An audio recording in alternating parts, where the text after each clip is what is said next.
자, 이번 시간의 주제는 사회복지 실천 과정의 단계인데요.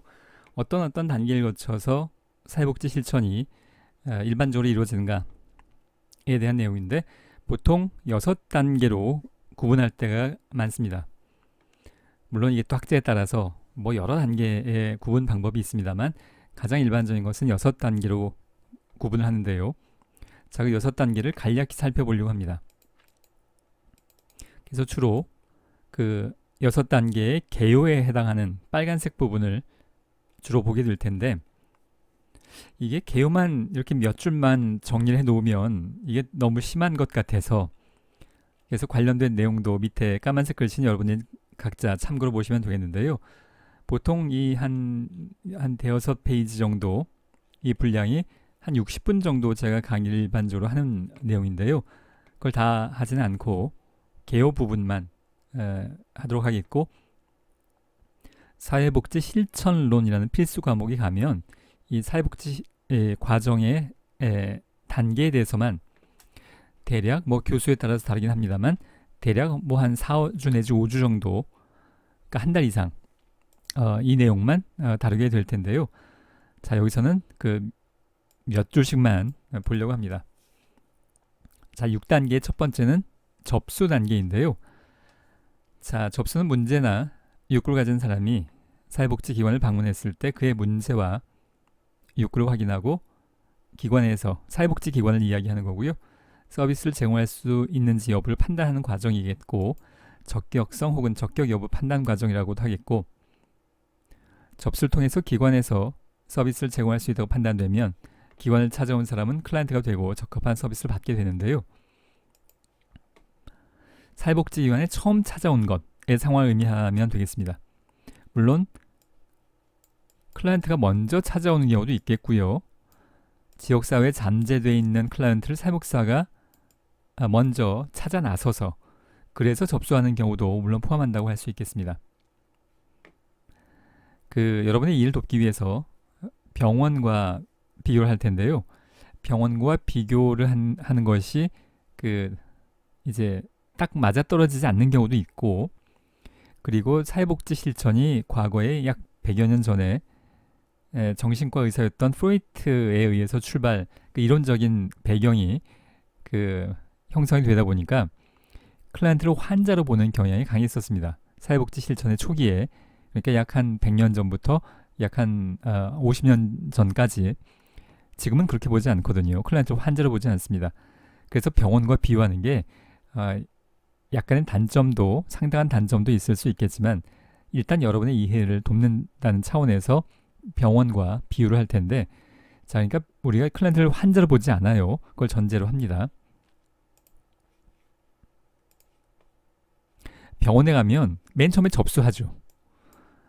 처음에 가면 왜 인적사항, 연락처 이런 거 적게 되고, 접수 창구에서 어디가 아프셔서 오셨나요? 이런 거 묻잖아요. 그런 과정이라고 생각하면 되겠고요. 적격성 및 적격 여부 판단 과정. 배가 아파서 갔는데 정형외과에 가면 안 되겠죠. 적격하지 않습니다. 사회복지기관이 있으면 모든 클라이언트가 오면 모든 서비스를 다 하겠다, 이런 경우는 존재하지 않습니다. 노인복지관인데 청소년이 와서 뭔가 도움을 요청한다면 물론 가능한 경우도 있겠지만 일반적으로는 적격하지 않을 수 있어요. 하나의 사회복지기관이 모든 사회복지 서비스를 다 감당할 수는 당연히 없는 것에 의미에서, 자, 노인복지관인데 청소년이 찾아왔다. 그러면 어디에 가면 청소년복지관이 있어요 라고 의뢰할 수도 있겠죠. 자, 그런 과정이 접수 과정이라고 할 수 있겠고요. 자, 이건 어렵지 않겠고, 두 번째 단계가 자료 수집인데요. 여기서부터 이게 좀 모호한 과정들이 있을 수 있겠는데, 처음 들으시면, 자, 우리는 결국 클라이언트 개인을 잘 돕기 위해서입니다. 곤경에 처하고 뭔가 부정하고 욕구 충족이 안 되고 역기능적이고, 이런 경우에 클라이언트를 잘 돕기 위해서인데, 그 출발점은 욕구 파악입니다. 클라이언트에게 필요한 것이 무엇인가? 자, 이게 클라이언트가 원하는 거랑은 다르다는 것 앞에서 말씀드린 적이 있습니다. 클라이언트가 원하는 거랑 클라이언트의 욕구랑 보통 이걸 원트라고 하고요. 요구라고 하고 욕구라고 하는데 이게 또 학자마다 좀 다르긴 해요. 근데 우리가 주로 관심 받는 건 원트가 아니라 니드입니다. 클라이언트가 원하는 것과 클라이언트에게 필요한 것은 달라서 항상 제가 간단한 예를 드는 게 알코올 중독 클라이언트인 건데요. 알코올 중독 클라이언트는 술을 마시는 걸 원할 수 있습니다. 그러니까 사육사가 술을 구해다 주는 게 개입의 목표일 수는 없는 것이어서 알코올 중독 클라이언트에게 필요로 하는 건 이 클라이언트의 욕구는 술을 끊는 것, 단주일 수 있습니다. 우리가 초점을 두는 건 니드예요. 원트 아니고. 자, 근데 클라이언트의 니드, 욕구가 무엇인가? 거기에 맞춰서 우리가 도움을 줘야 될 텐데 우리가 잘 돕는다는 건 도움을 받는 사람이 필요한 걸 도와줘야 잘 돕는 겁니다. 도움을 주는 사람 입장에서 내가 이걸 도와줄 수 있으니까 클라이언트가 뭘 필요하는지 관계없이 내가 도울 수 있는 걸 돕는 것. 물론 그것도 안 하는 것보다 나을 수 있겠습니다만 중요한 건 도움을 받는 사람 입장에서 필요로 한 걸 도와줘야 될 텐데 그 필요한 게 무엇인가? 클라이언트 욕구가 무엇인가인데요. 이게 도무지 기계장치로 한두 줄로 결론이 나지 않는다는 겁니다. 우리는 사람의 문제를 다루고 있는데요. 사람의 속마음, 그리고 환경의 문제, 가족, 지역사회, 집단, 조직, 자 이런 것들을 무슨 기계장치로 확 찍어가지고 숫자로 만들 수도 없고 이게 한두 문장으로 정리가 되지 않습니다. 그래서 그 사람에 관련된 여러 가지 다양한 내용들을 자료 수집을 먼저 해야 된다는 건데요. 이거 내용을 보기 전에 좀 더 구체적으로 그래서 우리가 대화하는 겁니다. 클라이언트와 대화를 하면서 클라이언트의 속마음이 어떤 건지 클라이언트가 뭘 필요로 하는지를 그 대화를 통해서 알아내려고 하는 거예요. 그렇다고 이걸 마치 꼬치꼬치 캐묻는 방식으로 마치 경찰이 범인 취조하듯이 그렇게 접근해서는 물론 안 되겠고요. 행동 관찰도 합니다. 언어적으로 의사 전달되는 것이 부정확할 수도 있고 아예 가능하지 않은 경우도 있을 수 있겠고요. 지적장애인이라거나 치매 어르신 같은 경우엔 행동 관찰을 아주 세심하게 할 필요가 있겠습니다. 그러면서 우리가 뭐가 필요한가? 치매 어르신이 지적장애 청소년이 그 식사를 그러니까 예를 들어서 자기 신변 처리를 잘 못하고 있다거나 또는 어디가 아픈데 제대로 표현을 못해요. 어디가 아프다고. 우리가 보통 어디가 아프다면 본인이 알아서 약 먹고 병원 가고 할 텐데 그걸 적절하게 설명을 하지 못해서 꾹 참고 있다거나 대화로 잘 표현을 못한다거나 그럴 때 우리가 관찰해야 되는 겁니다. 왜 저런 행동을 어디가 아픈 듯한 행동을 한다거나 행동 관찰 잘해야 되는 거고요. 필요하면 우리가 심리검사도 하는 거고요. 사람 속마음을 알기 위해서인 거죠. 정말 필요한 게 뭔지를 알기 위해서이고요. 가정방문도 하는 이유가 가정방문이라는 환경 속에서 이 클라이언트가 필요한 게 뭘까를 가정방문을 통해서 알고자 하는 거고요. 관련된 그 여러 가지 사람들, 학생이라면 담임선생님, 직장의 동료, 관련된 사람들의 설명을 듣는다거나 이런 여러 가지 방식을 통해서 우리가 먼저 자료 수집하는 겁니다. 대화를 과거에 어렸을 때 상황에 대해서 대화를 하기도 하고 지금 어떤 게 어려움이 있는지 대화하기도 하고 관찰도 여러 가지를 하고 자 이런 걸 여러 가지를 데이터를 모으는 과정 이게 자료 수집의 의미예요. 근데 이걸 왜 하냐 하면 우리가 취미 삼아 하는 건 아닐 거잖아요. 그래서 이제 다음 단계 넘어가야 될 텐데 결국 클라이언트에게 필요한 게 뭔가를 알기 위한 근거 자료들이 되는 겁니다. 자, 그런 관점에서 보면 자료 수집은 클라이언트의 문제와 욕구를 파악하고 이걸 파악해야 우리가 어떻게 도울지가 결정이 되기 때문입니다. 계획이. 근데 욕구를 파악하는 게 이게 한번 흙깃 보고 결정되는 것이 아니어서 기계장치로 뭔가 찍어서 컴퓨터가 알아낼 수 있는 것이 아니기 때문에 이걸 파악하기 위한 자료를 모으는데 그게 자료 수집의 의미고요. 대화하고 관찰하고 심리검사하고 가정방문하고 관련된 지인들하고 대화하고 이런 것들이 다 포함되는 거예요. 자, 그래서 문제와 욕구를 파악하고 앞으로의 개입 방향을 정하는 데 필요한 정보를 클라이언트와 주변 사람들에게 모으는 것을 의미합니다. 자료 수집은 실천의 전 과정에서 이루어지는 지속적인 과정인데요. 우리가 이제 6단계까지 할 텐데 여기가 2단계에 보통 자료 수집을 넣거든요. 근데 2단계에서 딱 끝나고 그 이후엔 자료 수집 하나도 안 하냐면 그렇진 않다는 얘기입니다. 자, 여러분이 결혼을 할 때, 결혼하신 분도 있고 안 하신 분도 있겠지만 결혼하기 전에 상대방에 대해서 데이트도 하면서 많이 알아보죠. 자료 수집의 의미입니다. 그리고 결혼할 만하다 생각하면 이제 결혼을 하게 되는데요. 결혼할 때까지 자료 수집 많이 하죠. 그런데 결혼하고 나면 결혼할 때 다 알고 결혼하나요? 그렇진 않죠. 결혼하고 나서 아니 어떻게 내 아내나 남편에게 이런 면이 있었지? 당황하고 당혹스러울 만큼 저런 사람이었나? 이런 면들이 있죠. 클라이언트와 사회복사의 관계에서 마찬가지여서 자료 수집을 집중적으로 하는데 2단계에서 접수 이후에 자료 수집이 완벽하게 끝날 수는 없다는 얘기입니다. 진행 과정에도 끝까지 계속 자료 수집은 진행되는 병행되는 과정이라고 보시면 되겠습니다. 딱 끝나고 자료 수집 절대 안 하고 그런 건 사람의 문제가 그렇게 딱 잘라서 가능하지가 않죠. 원조 과정 전반에 걸쳐서 새로운 정보가 나타날 수 있기 때문에 결혼 생활처럼 이런 게 있었나? 뭐 이런 게 문득문득 느껴지죠. 새로운 정보가 나타날 수 있습니다. 내 남편이 이렇게 안 씻었단 말인가? 뭐 절대 몰랐던 새로운 정보가 나타나기도 합니다. 자료 수집의 완결 기간은 없으나 사정을 위한 집중적인 자료 수집은 원조 과정 초반에 대개 2단계에서 두 번째 단계에서 이루어집니다. 자료 수집과 사정은 동시에 반복, 사정은 이제 세 번째 단계인데요. 동시에 반복해서 진행되는 과정이 일반적이고요. 사정을 위해서 충분한 자료 수집이 되는 것이 중요한데 그렇다고 너무 많은 자료를 수집하느라고 필요한 변화 과정이 지체되지 않도록 유의해야 될 텐데 자, 자료는 사실 사람에 대한 자료를 모으려면 이게 뭐 10년이 걸릴 수도 있겠죠. 여러분 결혼을 결정할 때 상대방에 대해서 내가 다 속속들이 알고 결혼을 해야지. 10년 동안 내가 알아봐야지. 이러면 너무 늦지 않을까요? 그런 의미라고 보시면 되겠습니다.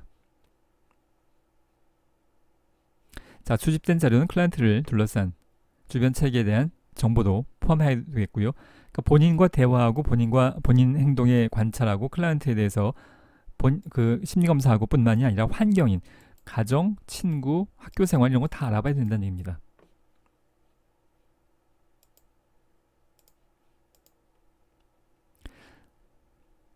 자, 검은색 글씨들은 여러분 각자 좀 더 보충을 하기 바라고요.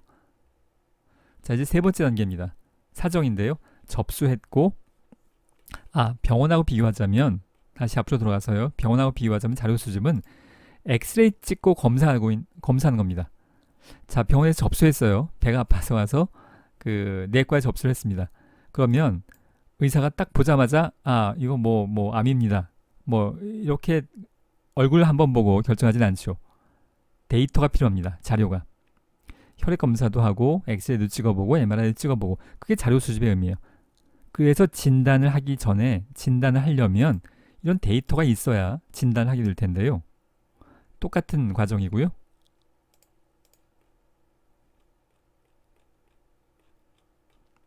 자, 사정은 진단이라고 생각을 하면 되는데 병원에서의 다시 한번 반복합니다만 이 진단이라는 용어 자체가 클라이언트 환자로 보는 시각이 담겨져 있기 때문에 그래서 지금 사회복지 실천에서는 진단이라는 용어는 지금은 안 씁니다.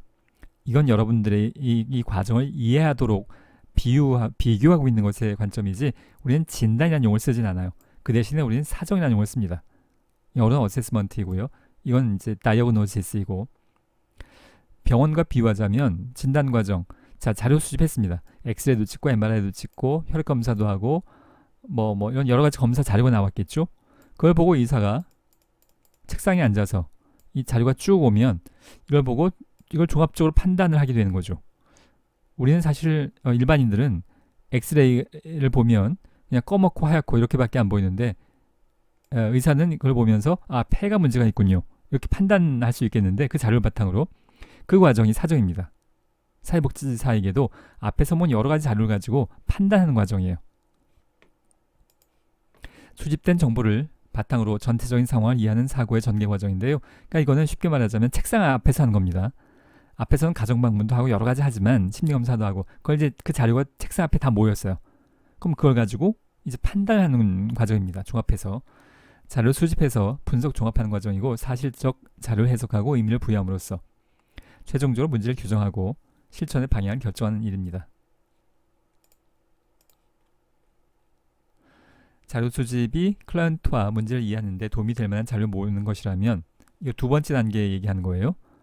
세 번째 단계인 사정은 수집 정리된 자료를 분석하고 심사숙고해서 문제를 형성하고 규정하는 작업인데 의사하고 비유하자면 자료 수집, 엑셀에 찍었어요. 사정, 엑셀에 보고 폐가 지금 뭔가 문제가 있다 라고 판단하는 과정인 겁니다. 클라이언트가 제시하는 문제를 충족되지 못한 욕구와 필요로 바꾸어 다시 진술해야 클라이언트를 돕기 쉬울 수 있겠고요. 그러니까 문제가 뭔지 정확히 규정하자는 겁니다. 부부관계, 남편의 알코올 중독이 문제인지 부부관계에 관련된 여러 가지 자료를 수집했어요. 남편하고도 상담하고 아내하고도 상담하고 심리검사도 해보고 그래서 종합적으로 욕구와 필요로 바꿔 진술한다는 말은 지금 남편의 알코올 중독이 이 부부관계의 가장 큰 어려움이다라고 이건 기계장치가 이야기해주지 않죠. 그걸 판단하는 과정입니다. 물론 사회복사마다 그 판단은 좀 달라질 수 있어요. 자료 수집과 사정은 전후의 관계가 아니라 순환적으로 일어나겠고요. 사정을 하기 위해서 일단 기본적인 이해는 진단이라고 생각하면 됩니다. 다만 그 진단이 정확한 표현은 아니에요. 우리는 클라이언트를 환자로 보진 않기 때문에 사정을 하기 위해서 자료 수집을 하지만 사정을 하다가도 필요하면 자료 수집 단계로 되돌아갈 수도 있겠고요. 사정과 자료 수집은 해당 단계에서 그치는 것이 아니라 개입의 전 과정에 거쳐서 지속되는 것은 앞에서 말씀드린 그 내용입니다. 여기가 지금 사정이 3단계인데 3단계까지만 사정하고 그 이후엔 절대로 안 하냐면 앞에서 자료 수집이 계속 이루어져야 된다는 것과 마찬가지로 결혼 생활 것도 한번 비유를 해보면 결혼 생활하면서 새로운 자료가 발견됐어요. 남편이 안 씻어요. 아내 입장에선 이거 내가 이 결혼을 계속 유지해야 되나? 라는 생각을 정리하는 과정, 이게 사정인 거예요. 새로운 자료가 나타났어요. 안 씻는 거 가지고 좀 너무한가요? 과음에 도박에 여성 편력에 이런 자료들이 발견됐습니다. 그러면 이제 다시 생각해 봐야죠. 이 결혼 생활 유지해야 되나? 그게 지금 사정 과정인 셈이에요. 그 새롭게 발견된 자료 바탕으로. 근데 이게 어느 단계에서 딱 끝나는 게 아니라 계속 이어진다는 얘기입니다. 자, 네 번째 단계입니다. 여섯 번째 단계 중에서 계획인데요. 자, 계획 수립 단계는 클라이언트의 문제와 상황에 대한 자료 수집 및 1차적 사정이 끝난 후에 실질적인 문제 해결 과정이 시작된 단계인데요. 자, 이것도 역시 그냥 여러분의 이해를 돕기 위해서 병원 상황과 비유해보자면, 자, 병원에 접수했어요. 그리고 엑셀을 찍었습니다. 자료 수집, 자료예요, 데이터. 그리고 이 엑셀의 결과를 바탕으로 의사가 진단했는데 폐암이에요. 그러면 그걸 치료하기 위해서 무슨 계획이 나오겠죠. 방사선 치료를 하든지 약물 치료를 하든지 수술을 하든지 그게 계획인 셈입니다. 사회복사와 클라이언트는 표적 문제를 선정하고 개인 목표를 설정해서 계약을 공식화합니다. 부부관계 갈등으로 찾아온 클라이언트라면 그래서 여러 가지 자료 수집 결과 부부라면 남편의 알코올 중독이 가장 큰 이제 표적 문제로 선정할 수 있겠고요. 표적 문제 선정, 사실 5만 가지의 영향이 있겠습니다만 그중 그걸 한꺼번에 다 개입할 수도 없고 현실적이지 않으니까, 자, 표적 문제, 남편의 알코올 중독이 가장 큰 문제라면 그걸 표적 문제로 선정하고, 그러면 알코올 중독을 해결하기 위해서 여러 가지 방법이 도움될 수 있겠는데요. 기본적인 상담, 병원의 정신병원 알코올 병동에 정신병원 안에 알코올 병동이 보통 있는데요. 알코올 병동에 일시적으로 입원하는 것도 고려할 필요가 있겠고요. 약물을 처방하는 것도 고려할 필요가 있겠고, AA 같은 단주 모임에, 자조 모임에 참가하도록 이제 설명할 수도 있겠고, 그런 계획을 어떤 방향으로 그럼 이 알코올 중독의 문제를 해결할 것인가에 대해서 접근하는 방법에 대한 계획인 셈입니다.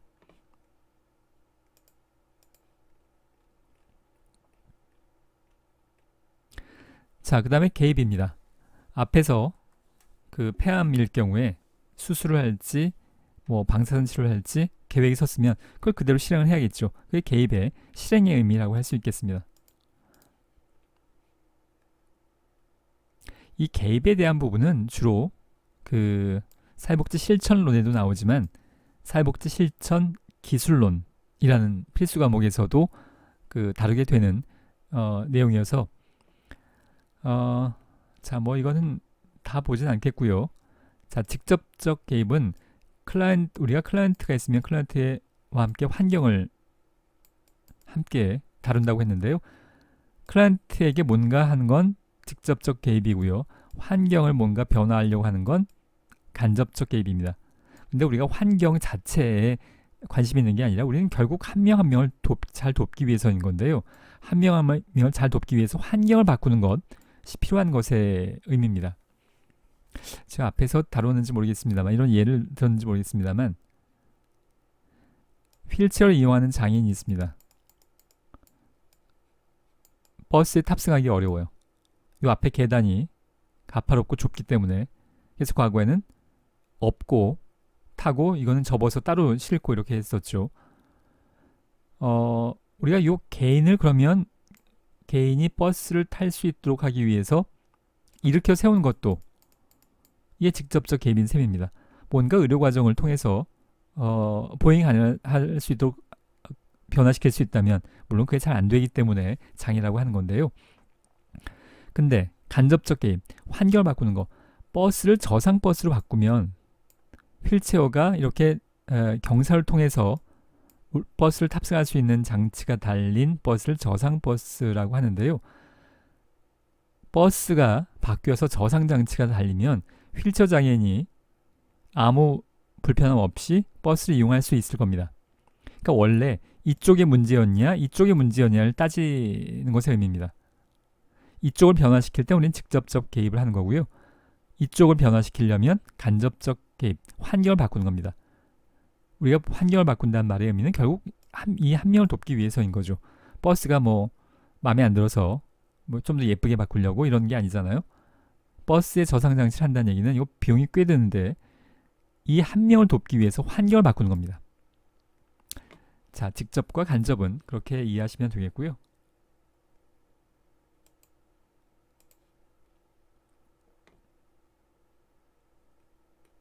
자, 우리가 전체적으로 그 과정을 6단계로 나눠서 보고 있는데 이제 마지막 단계 종결 및 평가입니다. 사회복지 실천 과정은 종결 전제로 합니다. 그것이 대원칙인데요. 관련돼서 그 이제 현장에서 사회복지사들끼리 하는 얘기 중에 하나가 클라이언트는 그러니까 한 번 클라이언트는 영원한 클라이언트여서는 안 됩니다. 해병대는 한 번 해병대는 영원한 해병대죠. 제가 뭐 해병대를 나오지는 않았습니다. 근데 한 번 해병대는 영원한 해병대라고 하잖아요. 클라이언트는 그래서는 안 된다는 겁니다. 사회복지 실천 과정은 종결되는 것이 대원칙입니다. 물론 예외는 얼마든지 있을 수 있어서 사례 원리처럼 굉장히 장기적인 개입이 필요한 경우, 예를 들어서 전신마비 장애인이 지역사회에 나와서 생활하는데 뭐 1년 돕고 끝날 수 있는 문제가 아닌 거죠. 그런 상황이 얼마든지 있을 수 있겠습니다만 대원칙은 우리가 한 번 클라이언트면 영원한 해병대도 아니고 영원한 클라이언트여서 무슨 뭐 평생 임종 때까지 모든 걸 다 어린아이대로 보호하듯이 그런 식으로 클라이언트의 이 인생을 책임지려는 방법은 가능하지도 않고 바람직하지도 않습니다. 자, 사회복지 실천은 클라이언트가 스스로 자신의 문제를 해결할 수 있도록 자신의 욕구를 충족할 수 있도록 그렇게 돕자는 겁니다. 그 얘기는 사회복지가 종결하고 나서 클라이언트가 스스로 자신의 문제를 해결하는 것을 전제로 하고 처음에부터 출발을 하는 겁니다. 자, 그래서 실천 과정은 일반적으로 예외는 있겠지만 종결을 전제로 합니다. 그래서 종결 과정에 뭐 여러 가지 그 역할들, 과정들이 필요로 해요. 그리고 종결하면서 사회복지 실천의 효과성에 대해서 평가는 물론 당연히 이루어져야겠고요. 우리는 자원봉사 활동을 하는 것, 물론 자원봉사 활동도 평가를 당연히 해야 됩니다만 개인 대 개인이 도우려고 하는 게 아니라 우리는 사회복지 기관에서 조직에서 공적 재원을 바탕으로 정부 보조금, 후원금. 정부 보조금은 결국 국민들의 세금인 거고요. 국민들이 세금 내서 정부 보조금을 통해서 그런 재원을 바탕으로 일을 하고요. 어떤 후원자가 후원금을 내서 사회복지사가 활동을 하게 되는 건데요. 그렇다면 당연히 그 사회적 재원이 효과성 있게 쓰여졌는가, 클라이언트가 정말로 좋아졌는가에 대해서 평가를 해야 되는 거죠. 평가를 하지 않겠다는 건 이런 상황인 겁니다. 사회복지사가 클라이언트에 대해서 1년 동안 개입을 했어요. 최소한 뭐 실질적인 비용을 아무것도 안 들어가는 활동을 했다고 하더라도 본인 인건비는 받는 거죠. 이 비용은 투입된 겁니다. 근데 사회복지사가 자, 클라이언트가 좋아진 것 같긴 한데 뭐 정확히는 잘 모르겠고요. 하여간 뭐 정확히는 잘 모르겠습니다. 좋아진 것 같기도 하고 아닌 것 같기도 하고. 여기에 지금 공적 재원이 투입됐는데 사회복지사가 이런 태도를 취하는 건 말이 안 되는 거죠.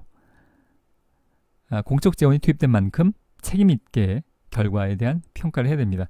물론 사람의 문제이기 때문에 클라이언트가 오히려 나빠지기도 해요. 그리고 노인의 경우에는 현상 유지만 해도 좋아지는 것까지는 아니어도 나빠지지 않도록 현상 유지만 하는 것도 충분한 훌륭한 목표가 될 수 있겠는데요. 그런 여러 가지 상황이 있을 수 있겠지만 우리는 전반적으로 평가를 하는 건 당연합니다. 우리가 뭐 개인적으로 선한 마음으로 클라이언트를 돕는 게 아니에요. 우리는 공적 영역에서 일을 하는 겁니다. 자, 그리고 종결 이후에 필요할 경우에 사후 관리가 필요할 수 있겠는데요. 알코올 중독의 문제도 재발이 아주 빈번합니다. 그리고 뭐 여러 가지 클라이언트에 대한 관련된 상황들이 한 번의 개입으로 완벽하게 종료가 되면 참 좋은데 그게 전제니까요.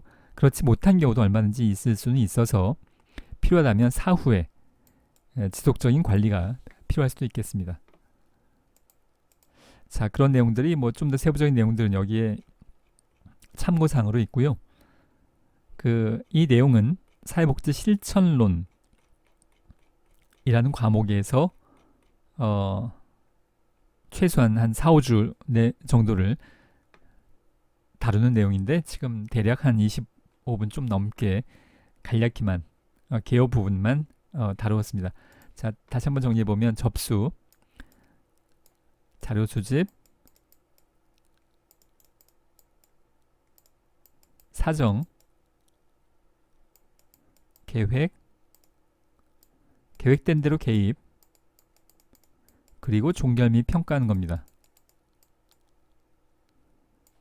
자, 여러분이 이해를 돕기 위해서 병원하고 비유하자면 병원에 가도 접수하고요.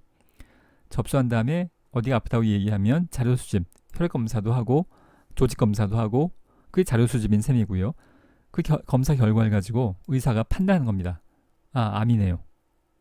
그렇다면 암에 대해서 어떤 치료를 할지, 뭐 수술을 할지, 항암 치료를 할지 계획을 할 수 있겠고요. 계획대로 수술을 한다거나 뭐 항암 치료를 한다거나 하게 되면 거기에 대해서 물론 또 평가해 봐야죠. 암세포가 작아졌다, 커졌다. 그럼 평가하게 되고요. 많이 나았다면 종결 퇴원할 수도 있겠고요. 자, 사실 이게 그렇게 이 과정 자체가 뭐 대단히 어렵거나 상상하지 못할 만큼의 그런 과정들은 아니에요. 근데 좀 더 구체적으로 하나하나에 대해서 사회복지 실천론 가면 이거 가지고 한 달 이상 다루게 될 겁니다.